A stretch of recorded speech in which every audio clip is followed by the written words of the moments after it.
God told Moses that the Egyptians would know that he was the Lord by pouring out his plagues and rescuing his people. The end outcome of all of history is that every knee will bow and every tongue confess that Jesus is Lord. They will know he is Lord. That doesn't mean that they will worship and honor him. They will know. Moses is sent with a new speech to say to Pharaoh. When Pharaoh is told that he hasn't obeyed, don't you think that would harden his heart? It wasn't God supernaturally intervening and keeping Pharaoh from submitting to God as if he really wanted to and couldn't. God was revealing what was in Pharaoh's heart. Using a word like obey certainly would make any Pharaoh bristle. He didn't bow to anyone. Others had to obey him. He didn't have to obey anyone.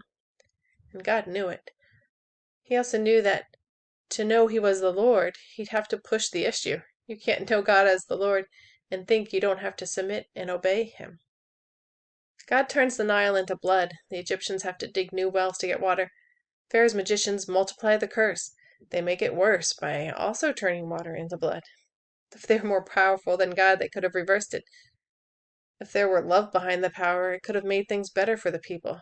They could only make it worse. It made it worse not just by losing more water, but by not recognizing the power of God. They distracted them from what God could do. They made themselves out to be like God. That's the Antichrist spirit in action, trying to play God, Satan's specialty. The first and last plagues involve blood. We see again blood is significant.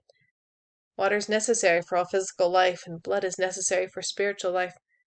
Water is used to cleanse the physical body. The river is where people washed. The blood is what is necessary to wash us, to give us eternal life. What they saw as death was God showing a glimpse of life. There's a greater life than food or drink. There's a greater cleansing than being washed on the outside. God wasn't just out to get the Egyptians. He doesn't just get the bad guys. And we should all be thankful for that, because otherwise we'd all be dead. His greater goal was for the Egyptians to know that he was the Lord. It's God's will that all might be saved and come to the knowledge of truth.